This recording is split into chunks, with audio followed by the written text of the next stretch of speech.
नमस्कार दोस्तों, मैं हूं राहुल। उम्मीद करता हूं आप लोग सभी अच्छे होंगे। आज का टॉपिक है डू ओल्ड फ्लेम्स डाई।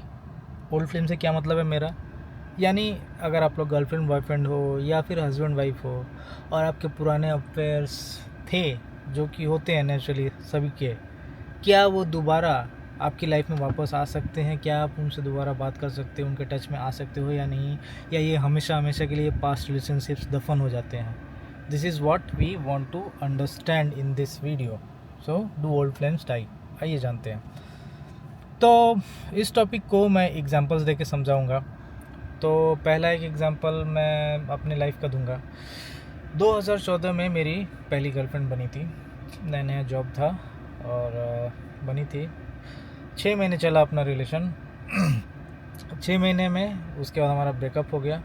ठीक है, लड़की ने ही ब्रेकअप किया था, मैं पूरा डिप्रेशन में चला गया था, उससे निकल पाया नहीं था।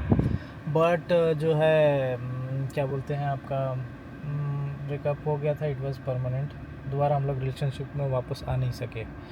पर इसके कुछ सालों बाद 2000 आई थिंक 2017 के अराउंड मैं उसको दोबारा ऑफिस कैंपस में एक बिल्डिंग में देखता हूँ। I tried to ignore her, मैं दूर रहना चाहा, बट वो अपने आप को रोक नहीं पाई और वो दोबारा वापस मेरे पास आती है, बगल में खड़ी होती है एंड इनडायरेक्टली मेरे से बात करने की कोशिश करती है। मेरे पास एक ओप्पो का फ़ोन था और कहती है, अरे ये ओप्पो का चार्जर है क्या किसी के पास, blah blah. But yeah she did not had the courage to directly talk to me. But the point is, उसने मेरे से बात करने की कोशिश की दोबारा। The flame was still there, it never died. और हो सकता है कल को वो दोबारा मुझे दिखे, मे बी मैं ही बात कर बैठूँ या वो मेरे से दोबारा बात करने की कोशिश करे। या पहला प्यार तो जनरली लोग भूलते नहीं, पहला प्यार तो आप भूल ही जाओ कि वो भूलेंगे लोग, और वो दोबारा नज़र आए अगर वो इंसान ज़िंदा है तो वो उससे बात नहीं करेगा। ये हो गया, ठीक है। उसके बाद अब बात करते हैं अपने दोस्तों की। तो मेरा एक दोस्त, उसका जो है एक लड़की के साथ अफेयर था। अफेयर क्या बोलूँ, मतलब प्यार था, गर्लफ्रेंड बॉयफ्रेंड थे। और कुछ सालों के रिलेशनशिप के बाद लड़के की शादी तय हो जाती है।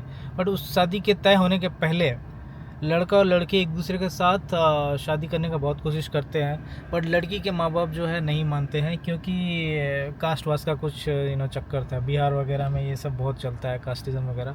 तो फाइनली उन लोगों की शादी हो नहीं पाई और दोनों जो है डिसाइड करते कि ठीक है अपने अपने लाइफ में आगे बढ़ेंगे। बट उनका रिलेशनशिप चलता रहा, फिर हो आता है लड़के की शादी। लड़के की हो जाती है शादी, उसकी वाइफ के साथ है। अब ऐसे में क्या होना चाहिए था, लड़के को अपनी पुरानी गर्लफ्रेंड के साथ कंप्लीट ब्रेकअप कर लेना चाहिए था, कोई जो है आपका टच नहीं रखना चाहिए था, है ना, और डेडिकेटेड होना चाहिए था। बट क्या ऐसा हुआ नहीं। वो लड़की, उसकी गर्लफ्रेंड उसको बार बार पिंग करती रही, लड़का भी उससे मिलता रहा। They had no their affair basically continued on, their love story now turn into an affair. वो रुका नहीं। बेचारी बीवी अनजान इन सब चीज़ों से शक करती थी, बट चलता रहा। दिस इज़ द रियलिटी, दोहरी ज़िंदगी जी रहा था मेरा दोस्त। फिर कुछ सालों बाद लड़की का भी शादी हो जाता है। इसके बाद तो रुकना चाहिए था, बट मतलब आप देखिए, अभी कुछ दिन पहले ही मेरे दोस्त से बात हुई, फिर लड़की उससे मिलने आती है। जब वो क्या बोलते हैं, वो पटना में वो लोग दोबारा मिलते हैं और मिलते ही एक दूसरे को हक कर बैठते हैं, नहीं रोक पाते हैं। कितना भी कि एक दूसरे को प्रॉमिस किया, उनके उनके जो स्पाउसेस हैं, लड़की ने अपने पति को, लड़के ने अपने बीवी को प्रॉमिस किया नहीं मिलेंगे ये वो वगैरह वगैरह, बट वो प्रॉमिस रख नहीं पाए। नेचुरल है, इट्स अनकंट्रोलेबल, बहुत ही ज़्यादा मुश्किल है कंट्रोल करना। तो ये हुआ।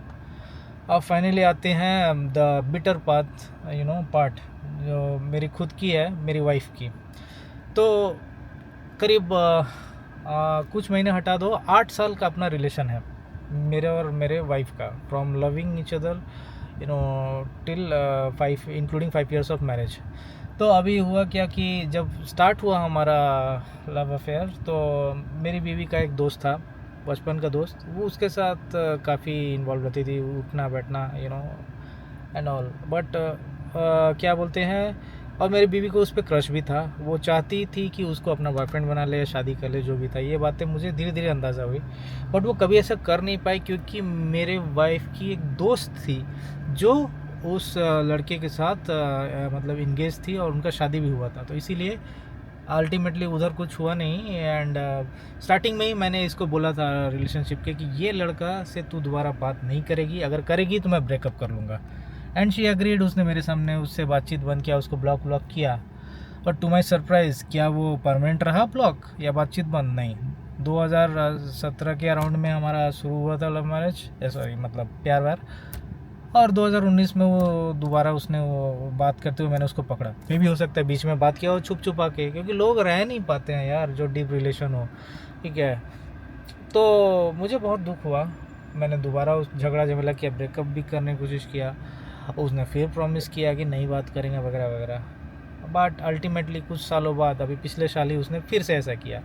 और इस बार मैंने डिवोर्स का बात कर लिया, काफ़ी गंदा हो गया था मैटर। एंड मैंने उसकी वाइफ से भी बात किया, मतलब उसकी दोस्त, जो मेरी गर्लफ्रेंड की, मेरी वाइफ की जो दोस्त है, जिसके पति इन दोनों के बीच में सैंडविच था, मैंने उससे भी बात किया।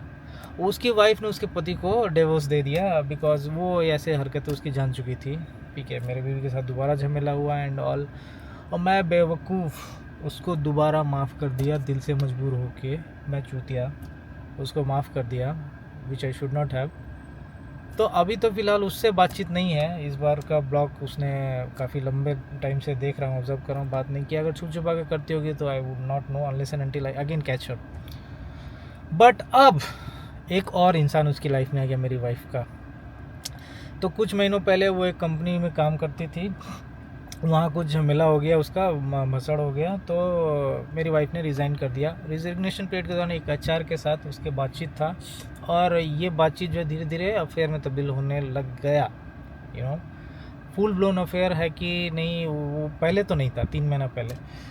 एंड लकीली मैं हमेशा ये सब चीज़ों पर नज़र रखता हूँ, मुझे सेंस आ गया इससे पहले कि कुछ बात बढ़े, मैंने पकड़ लिया, मैंने बोला ये क्या है, बहुत झमेला हुआ। फिर वही बात, मैंने उसको बोला ब्लॉक कर इसको, बात नहीं करने का वगैरह वगैरह, एंड दोबारा दिखा तो मैं छोड़ूंगा नहीं, ऐसे करके और धमकाया वगैरह वगैरह वगैरह करके किसी तरीके से हटाया। तो उसने बातचीत करना छोड़ा। बट दुख की बात यह है कि अभी पिछले महीने के एंड की तरफ मैंने दोबारा देखा कि वो उसी एचआर से बात कर रही है। एंड इस बार मैंने कुछ बोला नहीं, इस बार मैं चुप हूँ and I am just observing कहाँ तक चीज़ें जाती हैं, और देखा जाएगा। और इसका जो है मतलब कि एक बड़ा भुगतान उसको करना पड़ेगा। मैं बताऊंगा आपको आने वाले समय में मैं क्या करने वाला हूँ। बट फ़िलहाल I am just gathering proofs and all, and when the time comes I will blast it off. So खैर, इतना सारा कुछ आपको बताने के बाद इतने डेलिकेट पर्सनल डिटेल्स मेरे लाइफ के बारे में, मेरे दोस्तों के बारे में एंड एवरीथिंग, आपको एक चीज़ समझ में आ गया होगा कि एक बार जहाँ आग लग गया वो आग दोबारा बुझता नहीं। खास करके ये प्रेम अगन वाला आग है ना, फॉरेस्ट में आग लग गया, पानी डाल दो बुझ जाएगा, बट ये प्रेम अगन ऐसा है, लाख बुझा लो लाख दबा लो ये बुझता नहीं। तो सवाल है कि करे क्या? अगर आपको पता चल गया कि योर वाइफ और योर गर्लफ्रेंड और योर बॉयफ्रेंड और your husband's old flame has reignited, तो करोगे क्या? देखो भाई, 2 ही ऑप्शन है, या तो रहो या तो छोड़ो। तो अगर छोड़ना है तो भाई ये तो मतलब स्ट्रेट फॉरवर्ड है। गर्लफ्रेंड बॉयफ्रेंड हो भाई, ब्रेकअप कर लो, झगड़ा झमेला करो। बट अगर आप हस्बैंड वाइफ हो तो ये इतना स्ट्रेट फॉरवर्ड नहीं है। तब क्या करोगे? तब आपको बातचीत करना पड़ेगा, क्योंकि लीगली सेपरेट होना बहुत झमेला है, कोर्ट कचहरी वगैरह। डाइवोर्स हमारे देश में बहुत ही मुश्किल से मिलता है। मैं खुद उस फेज से गुजर रहा हूँ, मैं आऊँगा इस पर एक सेपरेट वीडियो बनाऊँगा। There will be lot of things to say, just wait for it. तो फिर आपको अगर रहना है तो कन्फ्रंट करना ही पड़ेगा after a point in time. और कन्फ्रंट करते वक्त चाहो जितना हो सके कोशिश करो कि कुछ प्रूफ हो, हवे में बात मत करो, क्योंकि जनरली जो है लोग डिनाई कर देते हैं, है ना। और unless and until they are really honest and remorseful, अगर इतने ही ऑनेस्ट होते तो वो लोग ऐसा काम करते ही नहीं, है ना। आपसे ब्रेकअप करते या डाइवोर्स लेते, ये सब करने का पहले तो कन्फ्रंट करिए एंड देखिए, उसको बोलिए कि भाई बात नहीं करने का, मेरे को हर्ट होता है वगैरह वगैरह, इमोशनली समझाइए। हाँ, अगर इंसान आपसे प्यार करता है तो वो कोशिश करेगा, एटलीस्ट उसको ब्लॉक करेगा, उससे बातचीत नहीं करेगा, है ना। और अगर आपको दिख रहा है कि मतलब और कड़ी सज़ा मिलनी चाहिए, मान लीजिए वो सेम बिल्डिंग या सेम इलाके में वो लोग जाते हैं काम करने, वहाँ पे हुआ, वर्क प्लेस में हुआ, तो वर्क प्लेस चेंज करने बोलिए, कंपनी छोड़ने बोलिए, रिज़ाइन करने बोलिए, दूसरे जगह जाने बोलिए। ये कुछ मेजर्स हैं, ठीक है। But you know I am telling you this is not 100% proof. वो दोबारा बात होगा ही, जैसे ही वो लोग आमने सामने आएंगे, ये होना ही है, इसको नहीं रोक सकते आप। तो या तो इसके साथ जीना सीख लो, दिल पे पत्थर रख के, हाँ ठीक है, as long as they are not crossing the line. Lakshman rekha आपकी नज़र में जो भी हो, एक दूसरे का हाथ पकड़े घूमना अगर आपकी नज़र में लक्ष्मण रेखा है, केस या यू नो फिजिकल इंटीमेसी, ये सब अगर आपकी नज़र में लक्ष्मण रेखा जो भी आपका है, अगर वो क्रॉस करते हैं, then say that's it, I won't stay, confront them and try to move on no matter how hard it is, right. बैठ के रोने से नहीं होगा कि अरे यार उसका है अब क्या करें, उसमें आप घुट घुट के मरोगे। तो कुल मिला के, do old flames die? No, never, they will always be there, it is up to you how you tackle them, you know. तो उम्मीद करता हूँ आपको ये वीडियो पसंद आया होगा, काफ़ी इन्फॉर्मेटिव लगा होगा। आप में से काफ़ी लोग इस तरह के प्रॉब्लम से जूझ रहे हों, मैं खुद इस प्रॉब्लम से जूझ रहा हूँ, क्या करना चाहिए आपको मैंने बताया, how to handle and all आपको बताया। अगर वीडियो पसंद आया है तो चैनल को सब्सक्राइब करिए, लाइक बटन, बेल आइकन को दबा दीजिए, वीडियो को शेयर कीजिए, and until my next video, see you, bye bye.